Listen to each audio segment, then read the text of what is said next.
80 million Nigerians rely on generators to power their homes and businesses, spending $14 billion annually on fueling and other power needs.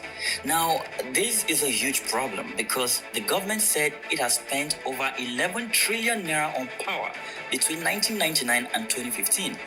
So where did all that money go? Come with me, I'll show you. In this investigation into the power sector, I went into the transmission company of Nigeria to find answers, but I was sent away. I met with business people who complained bitterly about the epileptic power situation of the country. And after listening to all their complaints, I went to work to start digging. And what I found was super interesting. This is Nigerian power sector declassified. Let's unravel how 3 administrations squandered 11 trillion naira of taxpayer money on frivolous contracts, fraudulent projects, and many more. Where did all that investment go? $20 billion, and we don't have light.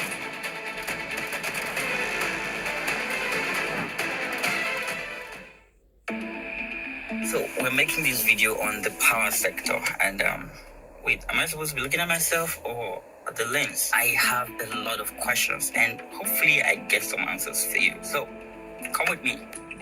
Why can't you go in? Sorry, take you do selfie take. I want to see what they did with our money. Ow! You know allow, Okay, thank you, sir. Just never people be mad.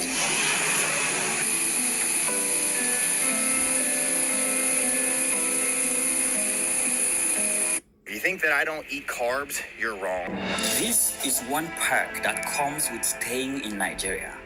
According to a study published in 2022, 40% of Nigerian households use generators. These people collectively spend about $14 billion annually to fuel their generators. Buy black market for around 3,000. Now, 3,000, 10 liters for around 3,000 for the removal of subsidy.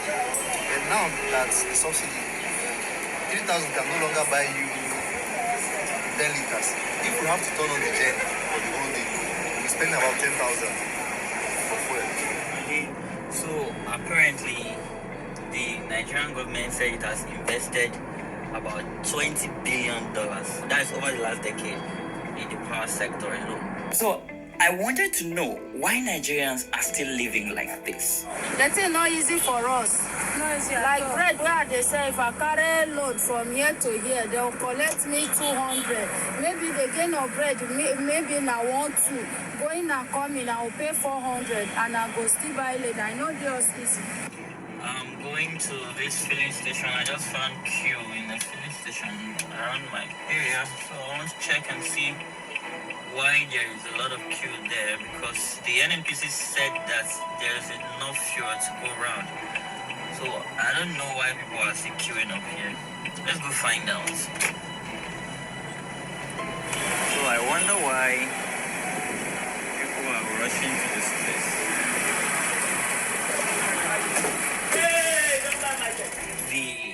The owners, or should I say the managers of Shafa filling station, they actually don't want me to video their filling station because they don't want to have any problem with the Nigerian government or NNPC that any information I release from them may affect their jobs.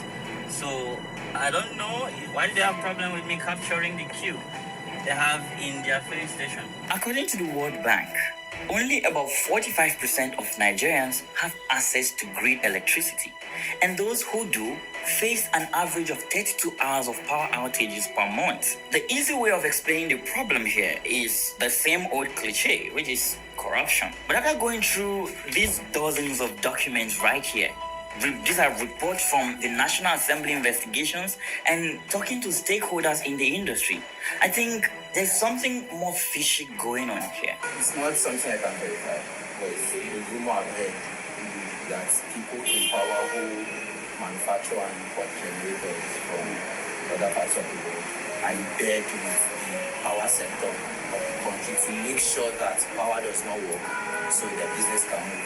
And there's some element of truth in that because the people that manufacture these generators are companies in the West, but they don't use generators in the West. That's true. That's true. And they don't have any of their plants here. They don't have any of their plants here. So where are they manufacturing these generators from? Here. This is the market. Now, I don't want to believe there are public officials behind the sabotage of the government's effort to get stable electricity. But what if this line of thought is true? Let me present my evidence and you will be the judge of that. Sums of money projected and supposedly spent in dollars versus its inability to deliver or otherwise. You see, the Nigerian power sector is the industry that generates, transmits, and distributes electricity to consumers in Nigeria. It also seems to be the most popular, with its large population of about 200 million people. Nigeria has a huge potential for industrialization and diversification. However, the power sector has been unable to meet the growing demand for electricity, resulting in frequent blackouts, low access, and high cost. Before I show you what I found in my weeks of looking into this topic, let me explain to you how the Nigerian power sector works. So now let us talk about the structure of the Nigerian power sector. We have the generation, the transmission, distribution, and the supply. Let's put this first right up here. I think we're done with these guys here, so I'm going to get rid of some of this and put it here. And we have generation, transmission, and distribution. This is the GENCOs, right? This represents the generation company of Nigeria. Here, this is GENCOs, and then this here represents the government making to solve the Nigerian power crisis. Privatization of the Nigerian power sector began in 2005 with the enactment of the Electric Power Sector Reform Act. This law unbundled the state-owned monopoly, that is the National Electricity Power Authority, that we know as NEPA, into 18 successor companies, 6 generation companies, that is GENCOs, 11 distribution companies, DISCOs, and 1 transmission company, this transmission company of Nigeria. The privatization was expected to increase the generation capacity from about 4,000 megawatts in 2013 to 20,000 megawatts by 2020, and to attract more private investments and reduce government subsidies and debt in the sector. However, the privatization has faced several challenges and criticism, as is always known in Nigeria. Some of them include flawed bidding process.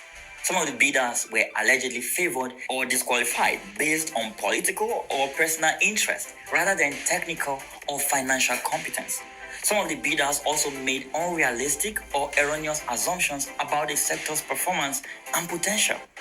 We have some case studies that I want to show you. The first one is the sale of Enugu Electricity Distribution Company to Interstate Electrics Limited. This sale was part of the privatization process of the Nigerian power sector that was completed in 2013.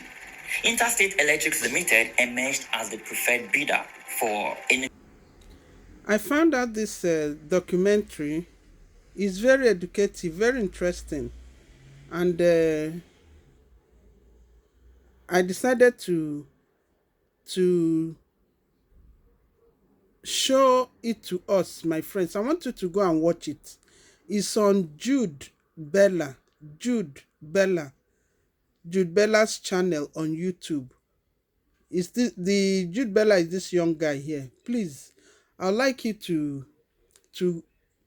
go to his channel and see for yourself his discoveries. Thank you.